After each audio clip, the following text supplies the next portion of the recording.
Bankers mock a simple elderly woman depositing coins. Then her billionaire son arrives. Margaret clutched her worn canvas bag as she pushed through the glass doors of First National Bank. The November wind had left her silver hair disheveled, and her threadbare coat barely kept out the cold. She shuffled toward the teller line, her arthritic hands gripping the bag filled with years of saved coins. The marble floors echoed with her slow footsteps as other customers rushed past in designer suits. She'd been saving these pennies, nickels, and dimes for 3 years in old mason jars at home. Today was special. She finally had enough to help her granddaughter with college textbook costs. The fluorescent lights overhead cast harsh shadows on her weathered face as she waited patiently. Behind the counter, Jennifer, a young teller with perfectly styled blonde hair, noticed Margaret approach. She nudged her colleague Brad and rolled her eyes dramatically at the sight of the coin bag. "Great! Another penny counter! This is going to take forever," she muttered loud enough to be heard. Brad smirked and checked his expensive watch, making an exaggerated show of his impatience. The other tellers exchanged knowing glances, their expressions ranging from annoyance to disdain. Margaret pretended not to notice, keeping her dignity intact despite the burning in her cheeks. She'd worked hard for every single coin in that bag, cleaning houses until her knees gave out. "Next," Jennifer called out with a fake smile that didn't reach her cold blue eyes at all. Margaret stepped forward, lifting her heavy bag onto the polished granite counter with effort. "Good morning, dear. I'd like to deposit these coins into my savings account. Please?" she said softly. Jennifer's smile vanished instantly as she stared at the bag with unconcealed disgust and irritation. "Ma'am, are you serious? Do you know how long it's going to take to count all of this?" The words dripped with condescension as other customers in line began to shift impatiently. Margaret's hands trembled slightly, but she maintained her composure and gentle demeanor. "I sorted them all by type already. Each roll is labeled with the amount," Margaret explained quietly. Brad leaned over from his station, his voice dripping with sarcasm and mock concern. "Maybe you should try the Coinstar machine at the grocery store. This is a professional bank." Several customers chuckled, and one businessman openly shook his head in disapproval at Margaret. The elderly woman's eyes glistened with unshed tears, but she stood her ground firmly. "I've been a customer here for 47 years. I believe I have the right to use your services."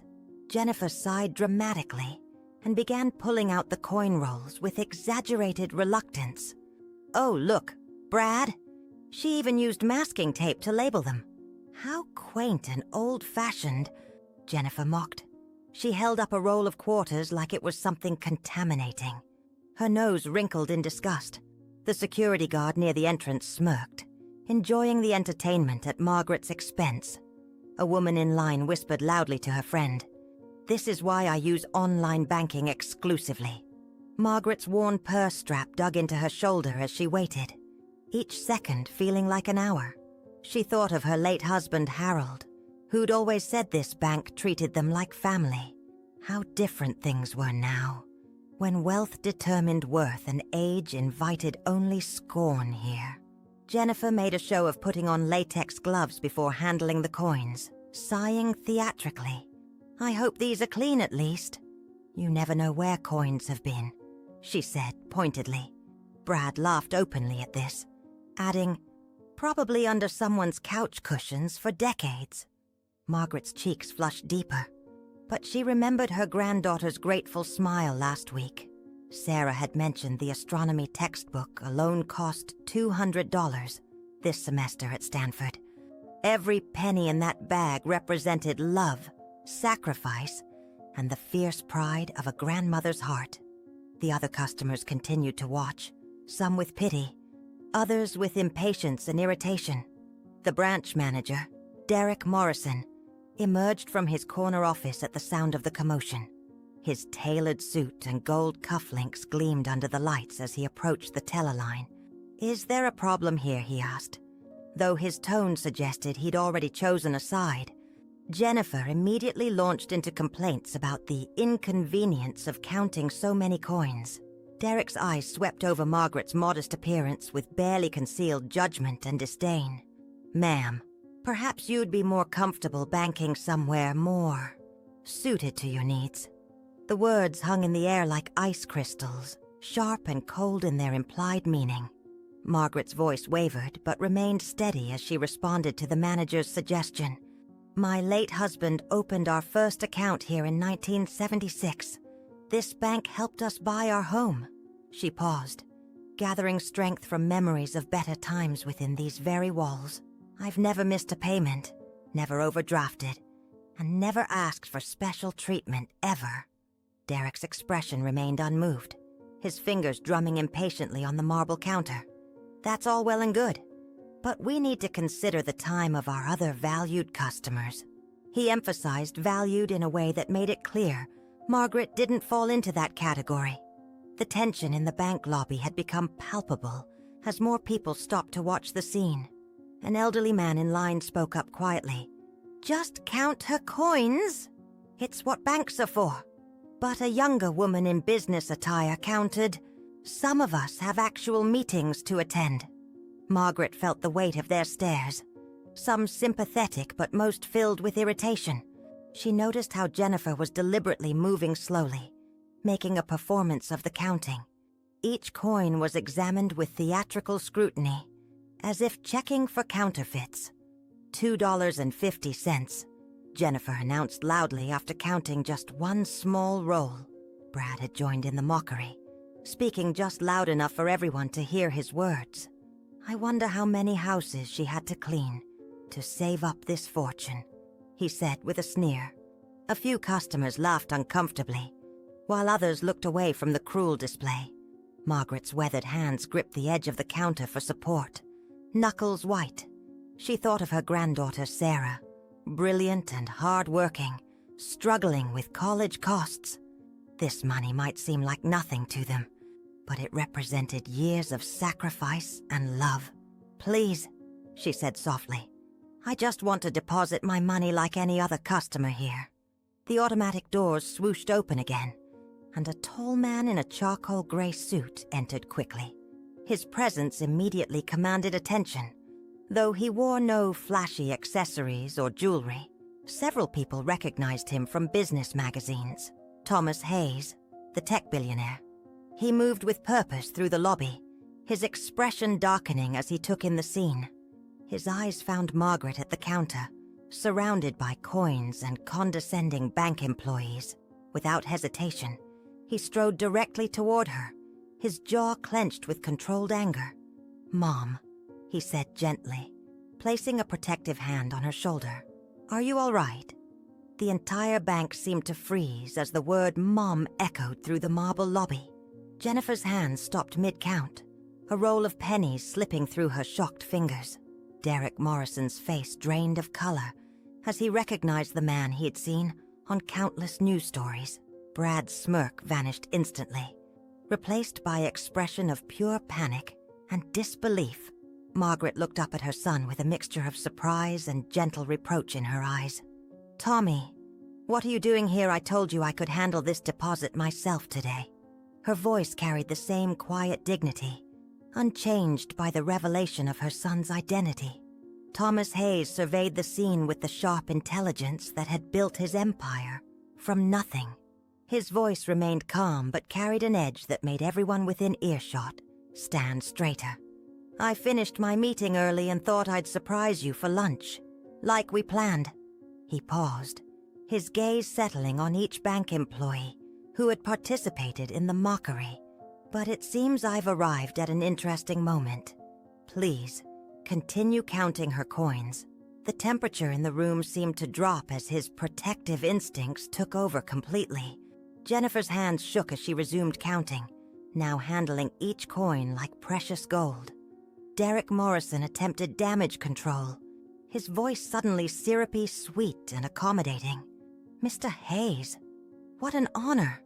I had no idea Mrs. Hayes was your... we're delighted." Thomas cut him off with a raised hand, his expression remaining dangerously neutral. My mother has banked here for 47 years. She's never asked for special treatment." He looked down at Margaret with genuine affection and respect in his eyes. Squeezing gently, she insisted on keeping her maiden name and living independently. Despite my repeated offers, the weight of his words settled over the room like a judgment on their earlier behavior. Margaret touched her son's hand gently, her voice carrying a lifetime of maternal wisdom. "Tommy, these people were just doing their jobs. There's no need to make a fuss over this." But Thomas had already pulled out his phone, his fingers moving across the screen decisively. "Actually, Mom, I think there's every need. Respect shouldn't depend on someone's bank balance." He looked directly at Derek as he spoke into his phone, to someone at his company headquarters. "Sarah, please prepare the paperwork to move all of Hayes Industries' accounts immediately." Derek's face went from pale to ashen as he realized the magnitude of what was happening. "Mr. Hayes, please. This is all a terrible misunderstanding." Derek's voice cracked with desperation. "We value all our customers equally. If my staff gave any other impression, I sincerely apologize." Jennifer had tears forming in her eyes as she continued counting coins with trembling hands. Brad stood frozen at his station, calculating how many millions the bank was about to lose.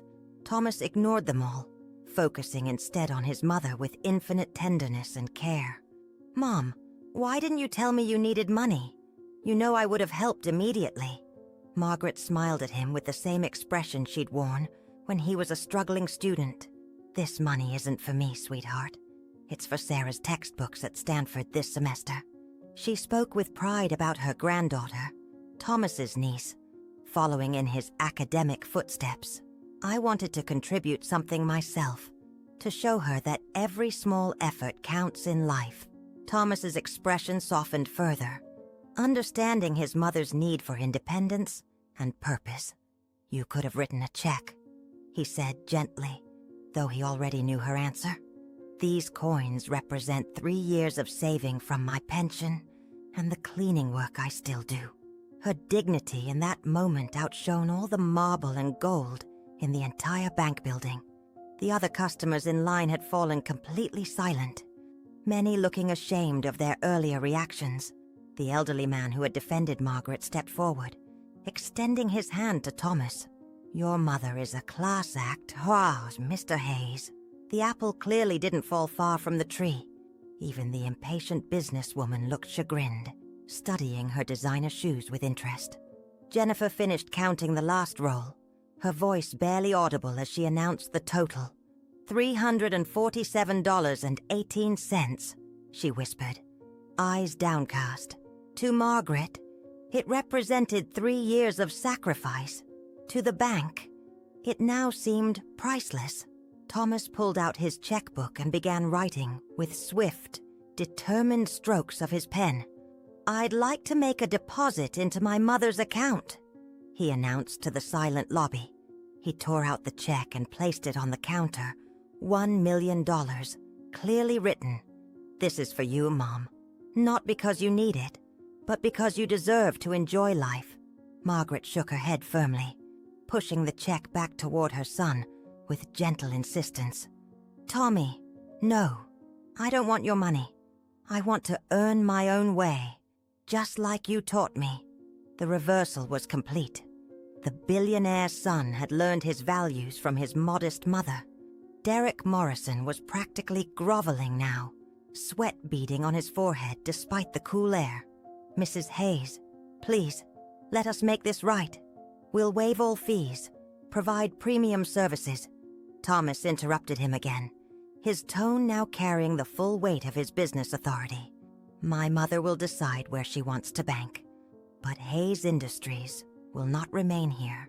He turned to address the entire lobby, his voice carrying to every corner of the space. "A bank that judges customers by their appearance rather than their character has lost its way."